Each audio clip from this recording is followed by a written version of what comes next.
This is a demonstration on how to use this workbook that we've generated from Salesforce by contact owner, and you'll see the contact owners at the bottom. There's a tab for each contact owner. So each user in Salesforce has a tab. The list with each tab are the contact records that belong to you. And we're using this workbook to update some new fields in Salesforce that we created to organize our contacts.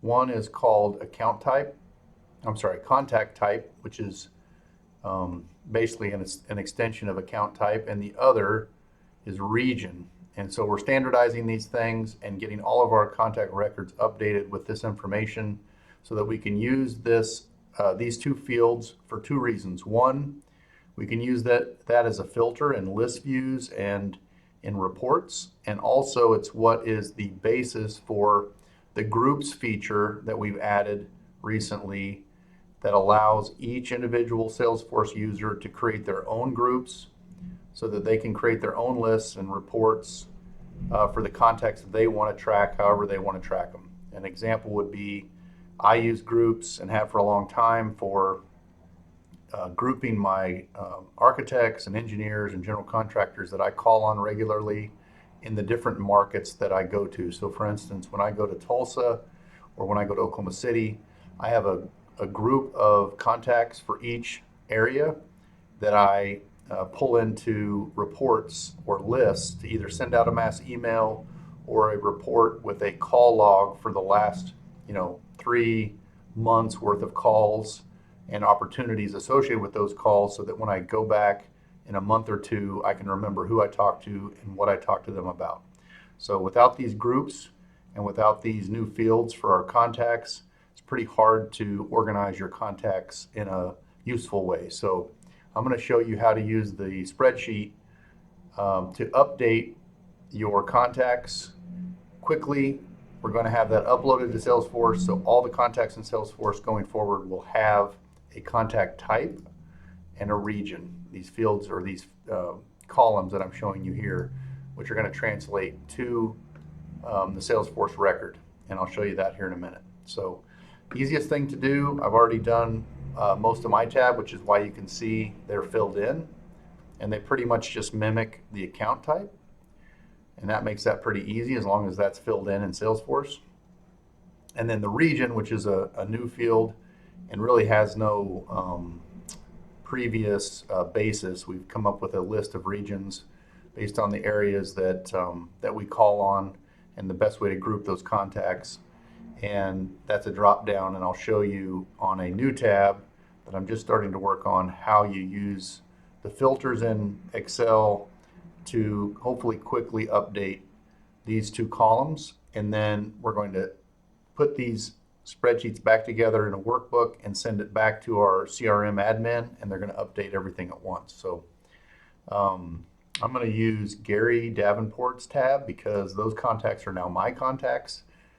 And I'm going to just show you, I've just started with Gary's contacts, updating the contact type. And the way that I did that is I just started with this list, which again, this is just the list out of Salesforce of all the contacts that belong to Gary. I'm going to apply filters by clicking this button in the upper left-hand corner, which selects the entire spreadsheet, and then hitting this filter button right here. And you can see it adds these drop downs right here, which allow you to sort each column individually. So what I've done as I started here was I just selected, you can see here, get rid of the select all, just architects only.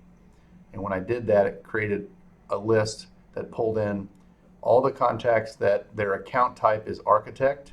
So I already know that contact type is 99% of the time going to be an architect. So I went ahead and just selected that, and then I dragged and dropped that all the way down to the bottom of this list so that I updated all those at once. I'm going to do the same thing now for a different account type. I'm going to get rid of architect, and I'm going to pick engineer structural. And now you can see it's selected all the contacts that are structural engineers, and now I can update those by using this contact type column, which has a drop down. All you got to do is select the correct one, which is going to match the account type. In this case, it's engineer-structural. And then we're just going to pull that down to the bottom of the list and let go. And then those are updated. You can get rid of that filter now. And you can see it's dropping those in there.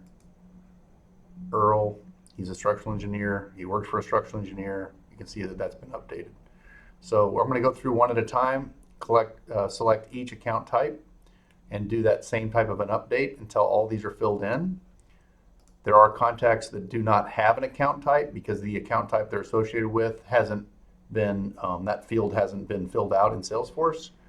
I would like everyone to go in and try to update all the contact types, even the ones that are missing an account type, so I can show you. It's an easy way to see those.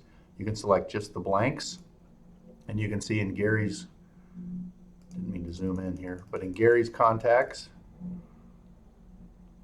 he's got quite a list here. You can see it's pretty long. So it can be a big job, especially for me and Gary. We've got thousands of contacts. Most other people just have hundreds. To update these and get them all brought back into Salesforce. So I'm going to be working on this while you guys are working on yours. Basically use the same functionality to update the region, which is the other field that we need updated. Another feature you can use to make this easier is you can hide columns. You can see how I did that. I selected those columns just by clicking, holding down my mouse, and then mousing over the next 3 columns. I'm going to right click, I'm going to hide. That's going to bring the new region field over right next to the existing city-state field, which is really what we're going to use as a basis for the region. And then you can use this to filter. So as an example, all the Kansas City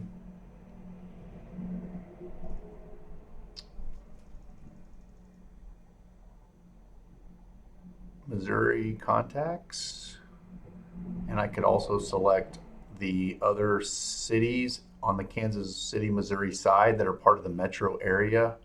Not sure if Kearney would be one of those, but Lee Summit would be a good example.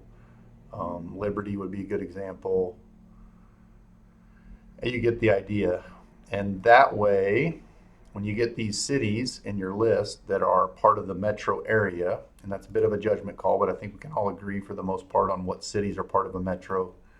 Then you can do a mass update, Missouri, KC Metro from your drop-down list, select that, and then we're going to pull that down just like we did with the type, contact type, and we can label all these at once. So this will just speed up the process of updating the spreadsheet. Once it's all updated, then we're all going to put our lists back together, going to get them to the admin for Salesforce and get it updated. So if you have any questions, let myself or Brian Batchman or Ashley know if you're with GMB, and we'll walk you through how to get this finished up. And once we get all this updated in Salesforce, we can help you guys create groups based on how you want to call on folks. I'm going to create another video on how to use groups in Salesforce, and I'll send that in a little bit. So thanks.